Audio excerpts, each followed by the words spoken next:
welcome back inside our proactive newsroom. And joining me now is Bruce Durham, the Vice President of Exploration for BTU Metals. And Bruce, it's good to see you. How are you?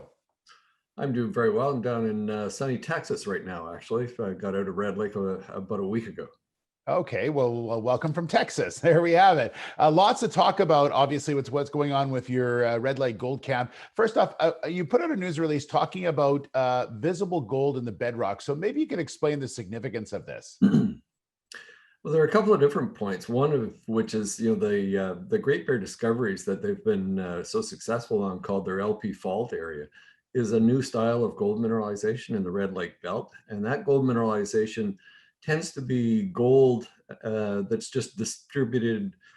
I'm not going to say randomly, but disseminated gold mineralization in the wall rock, and that's quite different for the Red Lake gold camp.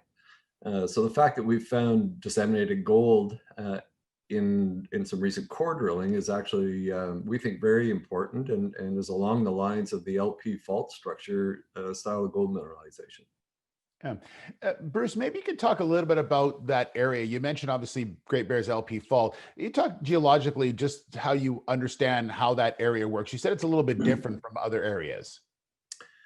Well, the area that Great Bear have been so successful in is an area of the Red Lake greenstone belts that has kind of been overlooked historically. It was thought to be in the wrong rocks for gold mineralization in that district. And there were historic gold occurrences that people hadn't really followed up on in a lot of detail that were more typical of the Red Lake gold camp. So quartz carbonate veins with some biotite and sulfide mineralization, and there were some gold values in that. But this new style of gold mineralization seems to be more reminiscent of places that I've worked, like Hemlo. When we did the early work in Hemlo, that was thought to be a completely new style of gold mineralization. And this seems to be a little bit more along the lines of that. Do you follow very closely what Great Bear puts out and see how it relates to where you are as well? Is that a big part of what you can do going forward? And they're spending a lot of money to do the work, and you can have the advantages of it. They clearly have a lot more money than we do, so we try to leverage off all of the work that they're doing, and we have a pretty good relationship with them. So we follow what they're doing and think they've done a wonderful job. And the fact that they think they're onto what they would call a tier one gold discovery, something that major companies are going to be very interested in longer term, kind of puts us in the enviable position of being adjacent to something that's going to have real value going forward. So anything that we can do to find gold mineralization on our ground is going to have real value going forward. Absolutely. One of the things that we've been working on is using gold in till as a way to try to find gold mineralization under this overburden covered area. And so the fact that we had found tens of gold grains, up to 150 gold grains in individual till samples, had us quite encouraged, but we hadn't yet found any source of that gold mineralization.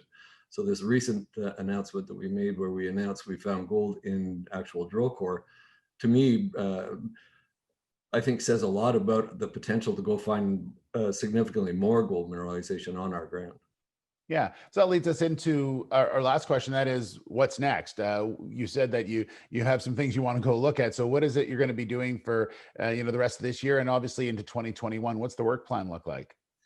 Well, we're still drilling, and we will take a break for the Christmas period or for the holiday period, and then we'll be back drilling in January. At the same time, we're still doing, this area really had very little in the way of geological information when we started. And if you go back to the government geological maps from the 1980s, they just showed this whole area as white. They couldn't even figure out what color to make it, whether it was granite or volcanics or what it was. So this whole process of developing a geological understanding of the area is taking some time.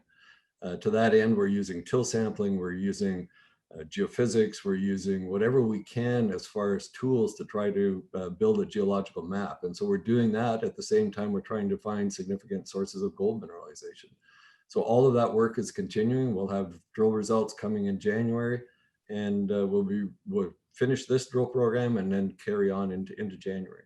All right. Well, it sounds like it's going to be busy. That's for sure. Bruce, great to see you. Thanks very much. Happy holidays and congratulations on this latest news release. Oh, thanks for the accolades, and best of the holiday season to all of you as well. All right. Bruce Durham, the Vice President of Exploration for BTU Metals.